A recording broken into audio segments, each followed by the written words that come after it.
സാറേ, രാജ്യത്തെ നക്സൽ മുക്തമാക്കുക എന്നത് ഭരണകൂടത്തിൻ്റെ ലക്ഷ്യമാണ്. ഇപ്പോൾ കഴിഞ്ഞ 30 വർഷത്തോളമായി നക്സലിൻ്റെ നേതൃത്വം വഹിച്ചിരുന്ന ഒരാൾ ഉൾപ്പെടെ 20ഓളം പേരെയാണ് കഴിഞ്ഞ ദിവസം ഛത്തീസ്ഗഡിൽ ഇല്ലാതാക്കുന്നത്, അല്ലേ? അപ്പോൾ ആ ഒരു ലക്ഷ്യത്തിലേക്ക് നമ്മൾ കൃത്യമായിട്ട് നീങ്ങുന്നു എന്നാണ് മനസ്സിലായത്. അതെ, ഒരു നക്സൽ ഫ്രീ ഭാരതം, കോൺഗ്രസ് മുക്ത ഭാരതം എന്നൊക്കെ പറയുന്നത് പോലെ ഒരു നക്സൽ മുക്ത ഭാരതം എന്നുള്ള ലക്ഷ്യം അത് ഈ വർഷത്തോടുകൂടി സാക്ഷാത്കരിക്കുക എന്നുള്ളത് അമിത്ഷായുടെയൊക്കെ ലക്ഷ്യമാണ്. അത് പറഞ്ഞിട്ടുമുണ്ട്. ഇതിനു മുമ്പ് നമ്മൾ ചർച്ചയും ചെയ്തിട്ടുള്ളതാണ്. അപ്പോൾ അതിലേക്ക് അടുക്കുന്നു എന്നുള്ളതാണ്. ഇപ്പോൾ ഛത്തീസ്ഗഡ് ഗരിയബന്ധ് വനത്തിൽ കഴിഞ്ഞ ദിവസം 20 പേര് കൊല്ലപ്പെട്ടിട്ടുണ്ട്. ആ കൂട്ടത്തിൽ ചലപതി അവരുടെ ഏറ്റവും വലിയ നേതാവാണ്, കേന്ദ്ര കമ്മിറ്റി അംഗമൊക്കെയാണ്. അപ്പോൾ ചലപതിയുടെ ജഡം ആ കൂട്ടത്തിൽ ഉണ്ടായിരുന്നു.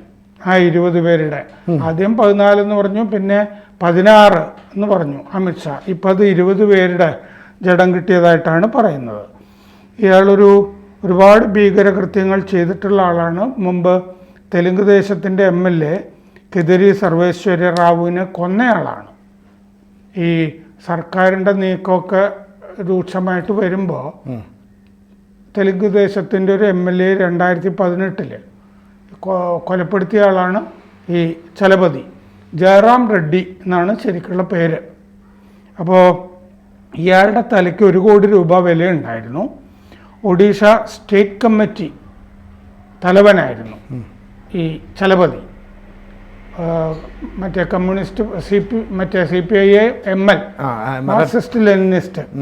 അപ്പോൾ ആ മേധാവിയായിരുന്നു. വിശാഖപട്ടണത്ത് സ്റ്റേഷൻ തകർത്ത കേസുണ്ട്. 2003 കോരാപുട്ടിൽ പോലീസ് ആസ്ഥാനം ഹെഡ്ക്വാർട്ടേഴ്സ് തകർത്ത ഒരു കേസും ഉണ്ട്. പിന്നെ നന്ദാപൂർ ഏരിയ കമ്മിറ്റിയിൽ മേധാവിയായിരുന്നപ്പോൾ കോരാപുട്ട് സുങ്കിയിൽ കുഴി ബോംബ് മൈനുകൾ വച്ച കേസുകളൊക്കെ ഇയാൾക്കെതിരെ ഉണ്ട്. അങ്ങനെ മൈന് വെച്ചിട്ട് 2017 7 പോലീസുകാരെ കൊന്നു. വലിയ കുഴപ്പങ്ങൾ കാണിച്ചിട്ടുള്ള ഒരാളാണ് അയാൾ. ഇയാൾ അവസാനം ചെയ്തൊരു ഭീകരത ആയിട്ടാണ് കരുതുന്നത്. ഇതും പിന്നെ തെലുങ്ക് ദേശം MLA തട്ടിക്കൊണ്ടുപോയതും ഒക്കെ. 2016 മെയ്യിലാണ് ഇയാളുടെ ഒരു ചിത്രം കിട്ടുന്നത്. ഇയാളുടെ ഭാര്യ അരുണയുടെ കൂടെ ഉള്ളത്. അത് കിട്ടുന്നത് എങ്ങനെയാണെന്ന് വെച്ച് കഴിഞ്ഞാൽ ആന്ധ്ര പോലീസിൻ്റെ എലൈറ്റ് യൂണിറ്റ് ഗ്രേ ഹൗൺസ് എന്ന് പറയുന്നവർ ആസാദ് എന്ന് പറഞ്ഞിട്ടൊരു നക്സൽ നേതാവിനെ കൊന്നു. അപ്പോൾ ആസാദ് CPI MLൻ്റെ വിശാഖപട്ടണം കാട്ടിൽ വെച്ചാണ് ഈ CPI MLൻ്റെ നേതാവിനെ കൊല്ലുന്നത്, വിശാഖപട്ടണത്തെ വനമേഖലയിൽ. അപ്പോൾ ഈ ആസാദിനെ കൊന്നു കഴിഞ്ഞപ്പോൾ ആസാദിൻ്റെ ലാപ്ടോപ്പ് പോലീസിന് കിട്ടി. ആ ലാപ്ടോപ്പിൽ നിന്നാണ് ഈ ചലപതിയുടെ ഒരു ചിത്രം കിട്ടുന്നത്. ആ ഒരു ചിത്രമേ ഉള്ളൂ. അയാളും ഭാര്യ അരുണയും കൂടി നിൽക്കുന്നത്. അരുണയും നക്സലൈറ്റാണ്. ഒരു നക്സലൈറ്റ് സഖാവിനെ കണ്ടുമുട്ടിയിട്ട് വിവാഹം ചെയ്യുന്നതാണ് അത്. അപ്പോൾ ആന്ധ്ര, ഒഡീഷ, ഛത്തീസ്ഗഡ് ആ മേഖലയിൽ പ്രവർത്തിച്ചിരുന്ന ആളുകളാണ് ഇവർ. ചലപതിയെ അപ്പാറാവു എന്നും വിളിക്കാറുണ്ട്. എന്നിട്ട് ഈ ചലപതി ഭാര്യ അരുണയുടെ കൂടെ സെൽഫി എടുത്തൊരു ചിത്രമാണ് ആസാദിൻ്റെ ലാപ്ടോപ്പിൽ നിന്ന് കിട്ടിയത്. അങ്ങനെയാണ് ഈ ഐഡൻറ്റിഫൈ ചെയ്യുന്നതൊക്കെ. ഛത്തീസ്ഗഡിലെ കുളരിഘട്ട് റിസർവ് വനം, ആ റിസർവ് വനത്തിൽ ആണ് ഇപ്പോൾ ഈ സംഭവങ്ങളൊക്കെ ഉണ്ടാകുന്നത്. ഒഡീഷയിലെ നുവാപദ ജില്ല അതിർത്തിയിൽ നിന്ന് 5 കിലോമീറ്ററാണ് ഈ വനത്തിലേക്കുള്ളത്. എന്ന് പറഞ്ഞാൽ ഒഡീഷ, ഛത്തീസ്ഗഡ് ഇതൊക്കെ അതിർത്തി വനപ്രദേശങ്ങളിലാണ് ഇതൊക്കെ നടക്കുന്നത്. ഞായർ വൈകിട്ട് മുതൽ ഈ സംഘം അവിടെ ഉണ്ടായിരുന്നു എന്നറിഞ്ഞിട്ടാണ് ഏറ്റുമുട്ടൽ ഉണ്ടാകുന്നത്. ഒഡീഷ സ്പെഷ്യൽ പോലീസ്, CRPFൻ്റെ സെൻട്രൽ റിസർവ് പോലീസ് ഫോഴ്സിൻ്റെ കോബ്ര ടീം ഇവരൊക്കെ ചേർന്നാണ് ഈ ഓപ്പറേഷൻ നടത്തുന്നത്. ചൊവ്വാഴ്ച ഇപ്പോൾ അമിത്ഷാ പറഞ്ഞിരുന്നു, മൈറ്റി ബ്ലോ, വല്ലാത്ത തിരിച്ചടിയാണ് നമ്മളവർക്ക് കൊടുത്തിരിക്കുന്നത്. നക്സൽ ഫ്രീ ഭാരതത്തിലേക്ക് നമ്മൾ അടുക്കുകയാണ്. അമിത്ഷായുടെ പ്രയോഗമാണത്. നക്സലൈറ്റുകൾ അന്ത്യശ്വാസം വലിക്കുകയാണ്. ഇത് അമിത്ഷായുടെ എക്സിലെ കുറിപ്പിൽ പറഞ്ഞിട്ടുണ്ട്. ആന്ധ്രയിലെ ചിറ്റൂരിൽ 1980-കളിൽ നക്സൽ പ്രസ്ഥാനത്തിൽ ചേർന്നയാളാണ് ഈ ചലപതി. ഈസ്റ്റ് ഡിവിഷൻ സെക്രട്ടറി ആയിരുന്നു ഇയാൾ, ഈ CPI-MLന്റെ. 2010 അരുണ കോരാപുട്ടിൽ ഡെപ്യൂട്ടി കമാൻഡർ ആയിരുന്നു ഇയാളുടെ ഭാര്യ, നക്സലുകളുടെ. ശ്രീകാകുളം ഡിവിഷൻ കമ്മിറ്റിയിലും ഇയാൾ അംഗമൊക്കെ ആയിരുന്നു മുമ്പ്. ആ ലാപ്ടോപ്പ് കിട്ടിയിട്ട്, ഈ ആസാദിൻ്റെ കയ്യിൽ നിന്നുള്ള ലാപ്ടോപ്പ് കിട്ടിയിട്ട് 5 മാസം കഴിഞ്ഞപ്പോഴാണ് ഇയാൾ ഈ തുടർ ആക്രമണങ്ങൾ നടത്തുന്നത്. ആ തെലുങ്കുദേശം പാർട്ടിയെ MLA ഒക്കെ തട്ടിക്കൊണ്ടുപോകുന്നത്. കാരണം ആസാദിനെ കൊന്നല്ലോ, അതിന് പക വീട്ടണമല്ലോ. അപ്പോൾ അതുകൊണ്ട് നടത്തുന്നതാണ്. ഒഡീഷ മൽക്കാൻഗിരിയിൽ ജന്ത്രി എന്ന് പറഞ്ഞ സ്ഥലത്ത് 31 പേരെ ഇയാൾ കൊല ചെയ്തു. ഒരു മാസീവ് ആംബുഷ് എന്ന് പറയുന്നത് ഈ പോലീസുകാർ തുടങ്ങിയ ആളുകളുടെയൊക്കെ. അപ്പോൾ ചലപതിയാണ് ഇത് ആസൂത്രണം ചെയ്തതെന്നുള്ളൊക്കെയുള്ള വിവരമൊക്കെ ഉണ്ടായിരുന്നു. അതുകൊണ്ട് അയാളെ ഉന്മൂലനം ചെയ്യുക എന്നുള്ളത് പ്രധാനമാണ്. 2 TDP നേതാക്കളെയാണ് തട്ടിക്കൊണ്ടുപോയത്. അരക്കു MLA കിദരി സർവേശ്വർ റാവു, മുൻ MLA സിവേരി സോമ, അവർ 2 പേരെ കൊലപ്പെടുത്തി അന്ന്. അത് 2018 സെപ്റ്റംബറിലാണ് അത് സംഭവിച്ചത്. അതിർത്തിയിലാണ് ചെയ്തത്. 20 പേരുടെ ഒരു സംഘമാണെന്ന് ഈ ചലപതിയുടെ കൂടെ ഉണ്ടായിരുന്നതെന്ന് കണ്ടെത്തിയിട്ടുണ്ട്. കഴിഞ്ഞ 2 ദിവസത്തിൻ്റെ ഉള്ളിലാണ് ഈ ഓപ്പറേഷൻ നടന്ന് 20 പേരെ ഉന്മൂലനം ചെയ്തത്. ജഡം പരിശോധിക്കുമ്പോഴാണ് ഇത് ചലപതിയാണ് എന്ന് മനസ്സിലാകുന്നത്. 2026 മാർച്ച്, അടുത്ത കൊല്ലം മാർച്ചിൽ ഇന്ത്യയിൽ നിന്ന് നക്സലിസം തുടച്ചു നീക്കും എന്നുള്ളതാണ് കേന്ദ്രത്തിൻ്റെ പദ്ധതി.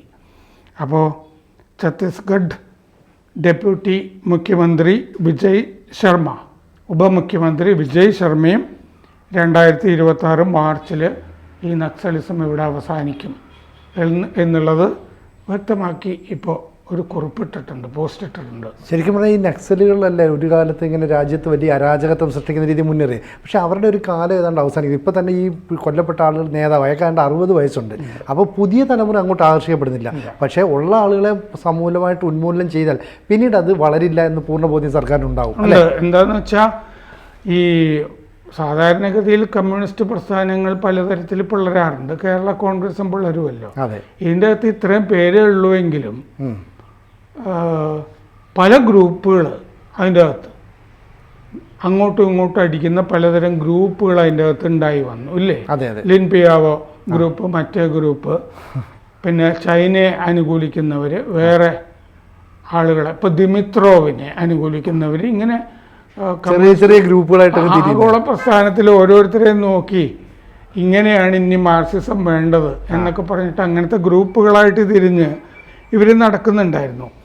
പിന്നെ ഉള്ള പ്രശ്നം എന്താണെന്ന് വെച്ചാൽ മറ്റ് ക്രിമിനൽ ശൃംഖലകളുമൊക്കെ ആയിട്ട് ഡ്രഗ് കാർട്ടലുകൾ, രാജ്യാന്തര ഡ്രഗ് കാർട്ടൽ, കൊളംബിയൻ കാർട്ടലുകളൊക്കെ ആയിട്ട് ഇവിടുത്തെ നക്സലുകൾ ബന്ധപ്പെടുന്നുണ്ടായിരുന്നു എന്നുള്ള വിവരം ഉണ്ടായിരുന്നു. 2018 70 കോടി രൂപ വിലയുള്ള അസംസ്കൃത ഹെറോയിൻ നക്സൽ മേഖലകളിൽ നിന്നും പോലീസ് പിടിച്ചിരുന്നു. 2007 മുതൽ നക്സലുകൾ ജാർഖണ്ഡിൽ കറുപ്പ് വളർത്തുന്നു എന്നുള്ള വിവരവും ഉണ്ടായിരുന്നു. അപ്പോൾ പിന്നെ കമ്പനികളുണ്ടല്ലോ, വേദാന്ത തുടങ്ങി ഖനനം നടത്തുന്ന കമ്പനികൾക്കൊക്കെ വലിയ വെല്ലുവിളിയും ഒക്കെ ഉണ്ടായിരുന്നു. അസമിലും ഒക്കെ ഈ തീവ്രവാദികൾക്കൊക്കെ ടാറ്റ പോലുള്ള കമ്പനികൾ തന്നെ ഈ ചോദിക്കുമ്പോഴൊക്കെ പണമൊക്കെ കൊടുത്തിരുന്നില്ലേ, അല്ലെങ്കിൽ ചെറിയ ആക്രമണമൊക്കെ നടത്തിയിട്ട് അവരുടെ പ്രവർത്തനത്തെ സമാധാനപരമായിട്ട് ജീവിച്ചു പോവുക. അത് പിന്നീട് ടാറ്റ തന്നെ അഡ്മിറ്റ് ചെയ്യുകയൊക്കെ ചെയ്തിരുന്നല്ലോ ഇങ്ങനെ സംഭവിച്ചിരുന്നു എന്ന്. അപ്പോൾ ആ ഭാഗത്തൊക്കെ ഈ പലതുമൊക്കെ ഈ തീവ്രവാദമൊക്കെ അടിച്ചമർത്തിയ പോലെ ഈ മേഖലയിൽ, അതായത് കേരളം, ആന്ധ്ര ഇല്ലേ, കർണാടക, തമിഴ്നാട്, ഇങ്ങനത്തെ ചില പ്രദേശങ്ങൾ, അവസാനം ഇത് ഉണ്ടാവുന്നത് കേരളത്തിൽ മാത്രമായിരിക്കും എന്നുള്ളൊരു കാഴ്ചപ്പാടുണ്ട്. 2015 the national policy and action plan to address left wing extremism എന്ന് പറഞ്ഞ് മോദി 2014 വന്നു. 2015 ഇങ്ങനെ ഒരു കർമ്മ പദ്ധതി ഉണ്ടാക്കിയിരുന്നു. അപ്പോൾ LTTE ഒക്കെ ആയിട്ട് നേരത്തെ ബന്ധപ്പെടുന്നുണ്ടായിരുന്നു. ഇവർ ആഗോള ഭീകര സംഘടനകളൊക്കെ ആയിട്ട് ബന്ധപ്പെടുന്നുണ്ടായിരുന്നു.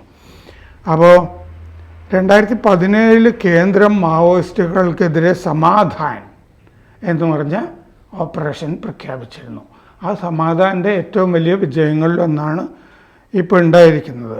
2009 2258 ഈ നക്സൽ ആക്രമണ കേസുകൾ ഉണ്ടായിരുന്നു. 2029 ഇത് 349 ചുരുങ്ങി. ഇങ്ങനെ ഈ റെഡ് കോറിഡോർ എന്ന് പറഞ്ഞ പ്രദേശമുണ്ടല്ലോ, അവിടെ ഇങ്ങനെ ആക്രമണങ്ങൾ ചുരുങ്ങി വന്നു. മരണം 908 നിന്ന് 110 ആയി ചുരുങ്ങിയിട്ടുണ്ട്. ഇപ്പോൾ അമർത്യ ദേവ് എഴുതിയിട്ടുള്ള Naxals in Kerala, their networks, resources, legitimacy and solutions for curbing future growth എന്ന് പറഞ്ഞ പ്രബന്ധം. ആ പ്രബന്ധത്തിൽ പറഞ്ഞിട്ടുണ്ട്, ഇനി റെഡ് കോറിഡോറിൽ നക്സൽ സ്വാധീനം കുറഞ്ഞിട്ടുണ്ടെങ്കിലും കേരളത്തിൽ ചെറുതായിട്ട് ഇത് വളർന്നുകൊണ്ടിരിക്കുകയാണ് എന്ന് പറയുന്നുണ്ട്. കർണാടകം, കേരളം, തമിഴ്നാട്, കർണാടക, കേരളം, തമിഴ്നാട് എന്നിവയുടെ ഈ ട്രൈ ജംഗ്ഷനിൽ ആണ് ഇപ്പോൾ ഇത് വരുന്നത് എന്നുള്ളത്. അതായത് ഈ 3 സംസ്ഥാനങ്ങളുടെയും മുക്കൂട്ട് കവല, അവിടെയാണ് റെഡ് കോറിഡോർ പോലെ വനങ്ങളും സൗകര്യങ്ങളും ഒക്കെ ഉള്ളത്, കാടിന് ചുറ്റുമുള്ള ഗ്രാമങ്ങളിലൊക്കെ വളരുന്നത്. അപ്പോൾ അങ്ങനെ അതിനെയും കൂടി ഇനി ഈ റെഡ് കോറിഡോർ കൈകാര്യം ചെയ്ത് വന്നിട്ട് അവസാനം ഈ ട്രൈ ജംഗ്ഷനിലേക്കും കൂടി വന്ന് അവസാനം നക്സലുകൾ ഉണ്ടാകുന്ന സ്ഥലം കേരളമാണ് എന്നുള്ളൊരു കാഴ്ചപ്പാടുള്ളതാണ്. അതോടുകൂടി വേരിറക്കപ്പെടും എന്ന് വേരിറക്കും. അത് 2026 മാർച്ച് എന്ന് പറഞ്ഞിട്ടുണ്ട് ഈ മറ്റേ ഈ പദ്ധതിയുടെ. കൂടുതൽ വാർത്തകളും വിശേഷങ്ങളും നിങ്ങളിലേക്ക് എത്താൻ ABC മലയാളം സബ്സ്ക്രൈബ് ചെയ്യുക, ബെൽബട്ടനും അമർത്തുക.